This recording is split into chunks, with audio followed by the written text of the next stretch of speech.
नमस्कार, आप सभी का बहुत स्वागत है साधना न्यूज में और मैं हूं आपके साथ मनीष कुमार। मध्य प्रदेश के पूर्व मुख्यमंत्री स्वर्गीय गोविंद नारायण सिंह की जयंती के मौके पर शनिवार को मध्य प्रदेश विधानसभा के सेंट्रल हॉल में पुष्पांजलि कार्यक्रम का आयोजन किया। इस मौके पर विधानसभा अध्यक्ष नरेंद्र सिंह तोमर और मुख्यमंत्री डॉक्टर मोहन यादव ने स्वर्गीय गोविंद सिंह नारायण के चित्र पर श्रद्धा के सुमन अर्पित किए, उन्हें नमन किया।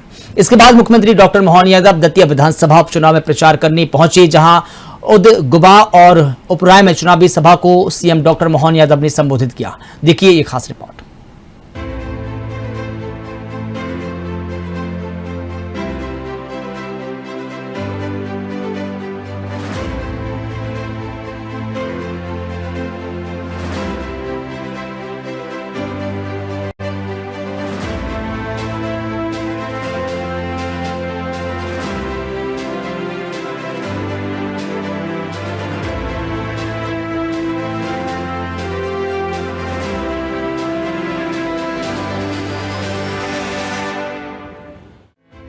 मध्य प्रदेश विधानसभा परिसर में पूर्व मुख्यमंत्री स्वर्गीय गोविंद नारायण सिंह की जयंती पर पुष्पांजलि कार्यक्रम आयोजित किया गया। मुख्यमंत्री डॉक्टर मोहन यादव विधानसभा पहुंचे और उनके चित्र पर पुष्प अर्पित कर श्रद्धांजलि दी। इस अवसर पर विधानसभा अध्यक्ष नरेंद्र सिंह तोमर, गोविंद नारायण सिंह के परिवार जन भी मौजूद रहे। दोनों नेताओं ने स्वर्गीय गोविंद नारायण सिंह के प्रदेश के विकास और सार्वजनिक जीवन में दिए गए योगदान को स्मरण करते हुए उन्हें नमन किया। कार्यक्रम में जनप्रतिनिधियों और विधानसभा के अधिकारी कर्मचारियों ने भी पुष्पांजलि अर्पित कर उन्हें भावभीनी श्रद्धांजलि दी। मीडिया से चर्चा में मुख्यमंत्री डॉक्टर मोहन यादव ने कहा कि मध्य प्रदेश शासन ने रीजॉइनिंग नियमों में बड़ी छूट देते हुए अतिथि शिक्षकों को बड़ी राहत दी है, जिससे 90% ई अटेंडेंस की अनिवार्यता और हटाए जाने वाले पुराने आदेश से राहत मिली है। सीएम ने कहा कि मध्य प्रदेश सरकार ने राज्य के 4 बड़े महानगरों में नए फास्ट ट्रैक कोर्ट स्थापित करने की घोषणा की। यह निर्णय प्रधानमंत्री नरेंद्र मोदी द्वारा परीक्षा में गड़बड़ी और पेपर लीक जैसे मामलों के त्वरित निपटारे के लिए विशेष अदालतें बनाने की घोषणा के बाद लिया गया। बताया जा रहा है कि फास्ट ट्रैक कोर्ट के माध्यम से युवाओं की शिक्षा, रोजगार और पेपर लीक से जुड़े मामलों का तेजी से और समयबद्ध निपटारा होगा। राजनीति के ध्रुव के केंद्र जिनकी आज जन्म जयंती है, रीवा से मूलतः रहने वाले, अपनी सादगी, निष्पक्षता, स्वतंत्रता के आंदोलन में भाग लेकर समाज सेवा के क्षेत्र में भी अपनी विशेष पहचान बनाने वाले, सरल सादगी के साथ न्यायिक परंपरा के धनी, मैं आज उनकी जयंती के अवसर पर मध्य प्रदेश सरकार की ओर से उनको स्मरण भी कर रहा हूँ और उनकी ये जयंती भी है। स्वर्गीय राजमाता जी के साथ आकर के उस समय की राजनीति में विपक्ष की प्रमुख आवाज़ बनकर के मध्य प्रदेश की जनता पे भरोसा दिलाया कि लोकतंत्र में पक्ष और विपक्ष दोनों की दृष्टि से अब बदला हुआ समय है। राज व्यवस्था के बजाय लोकतांत्रिक परंपरा की वो मध्य प्रदेश की उत्कृष्ट मिसाल बने। मेरी अपनी ओर से उनको पुण्य स्मरण। हम पुनः आज विधानसभा के हमारे माननीय अध्यक्ष जी को धन्यवाद देना चाहूँगा, जिनके कारण से प्रत्येक मुख्यमंत्री या विधानसभा अध्यक्ष ऐसी महत्वपूर्ण हस्तियों की जयंती मनाने की आपने उत्कृष्ट परंपरा कायम की है, जिनके कारण से हम अपने राज्य के अंदर बीते उस इतिहास की ऐसी महत्वपूर्ण हस्तियों को स्मरण करते हैं। मैं बाबा महाकाल से विनम्र प्रार्थना करता हूँ कि फिर हमारे बीच में ऐसे उत्कृष्ट नेताओं को इस लोकतंत्र के लिए पुनः अपने आशीष देकर के भेजे, ताकि दुनिया का सबसे बड़ा लोकतंत्र अपनी गौरवशाली यात्रा के ऐसे हस्तियों को हमारे बीच में पुनः लोकतंत्र की मजबूती के लिए मौका दे। जैसे आपकी जानकारी में है, माननीय प्रधानमंत्री ने परसों अनाउंस किया और मध्य प्रदेश उन राज्यों में से जिसने सबसे पहले हमेशा कोई भी निर्णय प्रधानमंत्री का होता है और उसको लागू करने वाला पहला राज्य मध्य प्रदेश बनता है।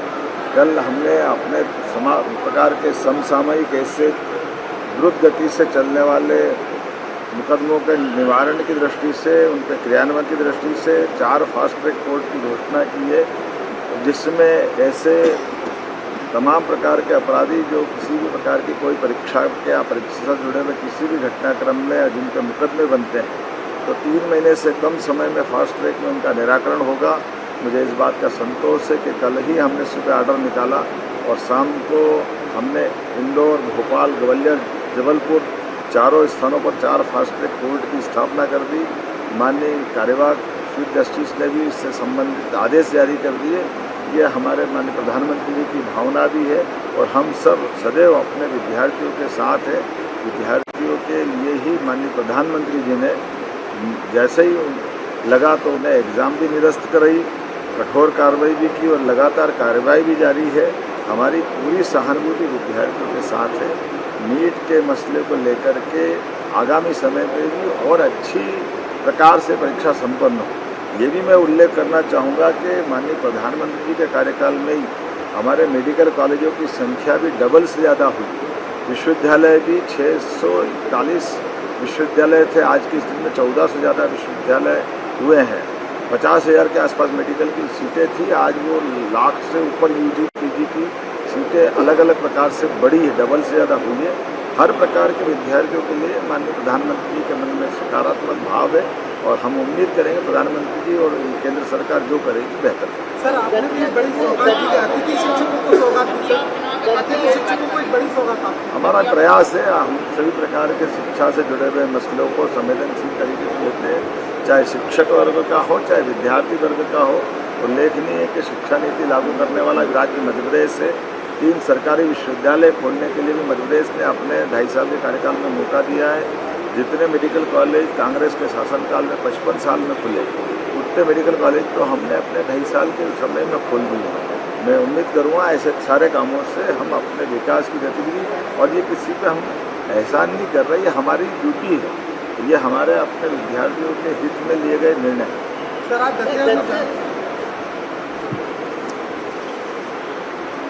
आज मध्य प्रदेश विधानसभा में हमारे राज्य के पूर्व मुख्यमंत्री श्री गोविंद नारायण सिंह जी को स्मरण करने के लिए यहाँ एकत्रित हुए हैं। मुझे कहते हुए प्रसन्नता है कि इस विधानसभा में ये परंपरा प्रारंभ हुई। इसके कारण से हम अपने पूर्वजों को याद कर पा रहे हैं, उनके बारे में जान पा रहे हैं। हम सभी जानते हैं मध्य प्रदेश का इतिहास इस बात का साक्षी है कि एक कालखंड था जब देश को और प्रदेश को ऐसा लगता था कि एक ही विचारधारा और एक ही दल के लोग सरकार में आ सकते हैं। उस समय गोविंद नारायण सिंह जी ने नए इतिहास का सृजन किया और 1967 में सबसे पहली गैर कांग्रेसी सरकार मध्य प्रदेश में स्वर्गीय गोविंद नारायण सिंह जी के नेतृत्व में बनी। यह अपने आप में बड़ा साक्ष्य हम सब लोगों के सामने है। वे बहुत अच्छे शिक्षाविद थे, बहुत अच्छे विद्वान थे और विशेष रूप से आध्यात्म के क्षेत्र में उनकी जानकारी अपने आप में अद्वितीय थी। राजनीतिक क्षेत्र में, कानून के क्षेत्र में तो उनका अध्ययन था ही, लेकिन रामायण और गीता जी के बारे में भी उनका अध्ययन बहुत ही विशद था।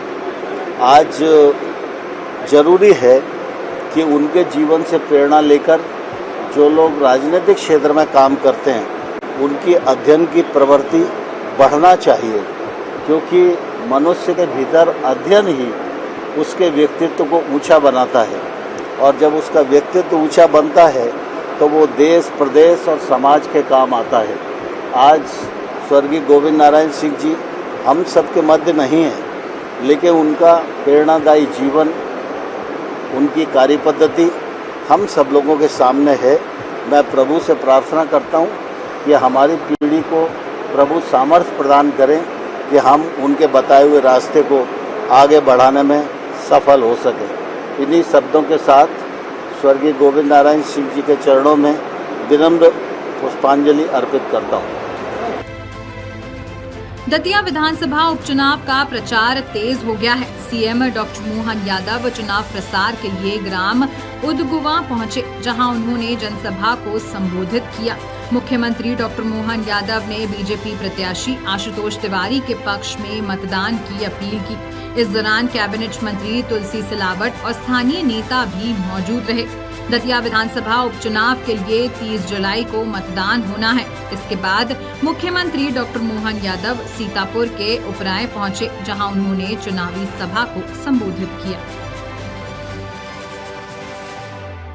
बोले भारत माता की, भारत माता की, पीताम्बरा माता की। दतिया उपचुनाव और मंच पर विराजमान हमारे जिलाध्यक्ष एडवोकेट रघुवीर सिंह कुशवाहा जी, हमारे यहाँ संगठन में जिले का अध्यक्ष सबसे पहले बोला जाता है, और अभी अभी जिनने अपना भाषण दिया, दतिया के विकास के पर्याय हमारे अभिन्न मित्र और पूर्व मंत्री श्रीमान नरोत्तम मिश्रा जी, जोरदार अभिनंदन करें। इसी मंच पर मौजूद हमारे प्रत्याशी श्रीमान आशुतोष तिवारी जी के लिए भी जोरदार ताली बजा के अभिनंदन करें। मंच पर विराजमान पूर्व मंत्री हमारे वरिष्ठ विधायक माननीय भूपेन्द्र सिंह जी, जोरदार अभिनंदन उनका भी करें। हमारी अपनी बहन यहाँ की सांसद, सक्रिय सांसद श्रीमती संध्या राय जी, जोरदार अभिनंदन उनका भी। माननीय सांसद श्रीमान भारत सिंह कुशवाहा जी, जोरदार अभिनंदन भारत सिंह जी का भी करें। और लगातार सरकार की ओर से यहाँ काम का अपना आगाज करने वाले माननीय मंत्री नरेंद्र शिवाजी पटेल, जोरदार अभिनंदन इनका भी करें। माननीय मंत्री श्रीमान दिलीप सिंह अहिरवार जी, जोरदार अभिनंदन इनका। और बहन पूर्व मंत्री इमरती देवी जी, जोरदार ताली बजाकर इनका भी अभिनंदन करें। श्रीमान धीरू धांगी जी, कहाँ धांगी जी, जोरदार अभिनंदन। माधव सिंह धांगी जी, आपका भी अभिनंदन। माननीय रावत जी, जोरदार रामनिवास रावत जी, हमारे वरिष्ठ नेता, वन विकास निगम के अध्यक्ष। इस अवसर पर पूर्व विधायक नरेंद्र बिरथरे जी, कहाँ है नरेंद्र भैया? नरेंद्र भैया आपका भी स्वागत है। मंडल अध्यक्ष कुलदीप यादव जी, कहाँ है भाई? कुलदीप भाई, पूरे मंडल के पदाधिकारीगण, नाम तो बहुत सारे हैं, मैं सबका और आपका दोनों हाथ जोड़ के प्रणाम करता हूं, अभिनंदन करता हूं। चुनाव की इस बेला में जब मैं आपके पास आकर के बात कर रहा हूं, सच में लगातार विकास के माध्यम से जब से हमारी भारतीय जनता पार्टी की सरकार बनी, साध्वी उमा भारती, बाबूलाल जी गौर, शिवराज सिंह चौहान, पूरा प्रदेश का एक तरह से नक्शा बदला है। कहा ये इस पूरे बुंदेलखंड के दतिया बेल्ट में डाकुओं का आतंक रहता था। हमारे मेहनत का पैसा, खून पसीने की मेहनत सब डाकुओं के जिम्मे थी। जब से भाजपा की सरकार बन गई, नक्सलवादी भी गायब और डाकू भी गायब। ये पूरा क्षेत्र अलग प्रकार से दिख रहा है। और विकास के मामले में अभी हम हेलीकॉप्टर से आए, नरोत्तम जी जब से यहाँ आए, सच में उन्होंने एक प्रश्न अच्छा उठाया। कांग्रेस के सरकार में मध्य प्रदेश को लगातार पतन के रास्ते पे पहुंचाया गया। 55 साल सरकार चलाते रहे, लेकिन गरीब और गरीब होता गया। गरीबों पे दया कांग्रेस को नहीं आई, क्योंकि कांग्रेस का काम केवल मूर्ख बनाना, झूठ बोलना और अपनी चालाकी से सरकार बनाना। आप अंदाज लगा लो, इसी दतिया बेल्ट से लगाकर पूरे प्रदेश में हम सब 20 साल पहले ये बिजली अभी दिन में मिल रही, उस समय रात में भी नहीं मिलती थी। अपनी कांग्रेस के शासनकाल में मिलती थी क्या? बताओ आप, यहां से वहां तक हमारे लिए ये जैसे ही समय आता था तो कांग्रेस के शासनकाल में बिजली नहीं, सड़क भी नहीं और पानी के लिए सिंचाई का तो सवाल ही नहीं उठता। कांग्रेस के लोग आपके दरवाजे आए, 1956 में मध्य प्रदेश बना और 56 से लेके 2002-03 तक गेहूं का दाम केवल उस समय 56 में 80, 90, 100 रुपए कुंटल था। 2002-03 तक आप बताओ 350, 400, 450 से 55 साल में केवल 400 रुपए भी नहीं बढ़ा। और आज अपनी सरकार आई, इस सरकार में 2625 रुपए कुंटल खरीदा। जोरदार ताली बजा के अभिनंदन करो। किसान, महिला, गरीब, युवा सब वर्गों के लिए। और देश के अंदर गरीब परिवार से निकल के आने वाला पिछड़े वर्ग का प्रधानमंत्री किसी ने दिया है तो भारतीय जनता पार्टी ने दिया। जोरदार अभिनंदन मोदी जी का करें। एक गरीब परिवार से निकलने वाला, चाय वाले परिवार से निकलने वाला, सच्चे अर्थों में लोकतंत्र का उस तरह से मान के चले, मान सम्मान बढ़ाने के लिए। राजा के बेटे राजा, वही उनके घर में सब होते हैं। यही कांग्रेस में भी होता। पहले नेहरू जी, फिर इंदिरा गांधी, फिर राजीव गांधी, सोनिया गांधी, राहुल गांधी, प्रियंका गांधी, पूरी पार्टी एक घर में रख दी। जनता जाए भाड़ में, कोई लेने देना नहीं। ये नए प्रकार का दौर आ गया। आज आप बताओ, अटल बिहारी वाजपेयी, जोरदार ताली बजाए भारत रत्न अटल बिहारी वाजपेयी के लिए। आपके ग्वालियर के अंचल से निकलने वाले गरीब परिवार के अंदर से पूरे देश में दहाड़ते हुए अपनी बात को रखते थे।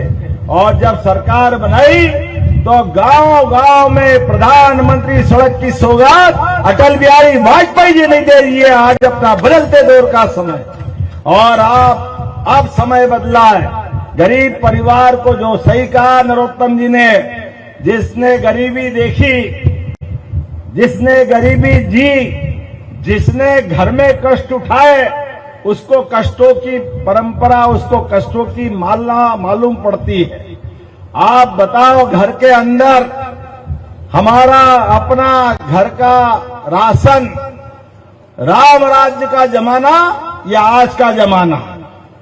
निःशुल्क राशन देने का 80 करोड़ से ज्यादा लोगों के लिए यशस्वी प्रधानमंत्री नरेंद्र मोदी जी के लिए जोरदार ताली बजा के अभिनंदन करें।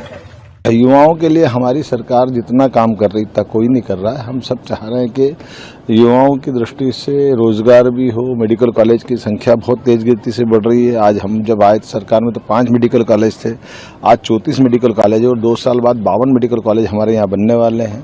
पहले हमारी सरकार, भाजपा की सरकार के बनने के पहले 2002-03 तक केवल 500 सीटें मेडिकल कॉलेज की थी।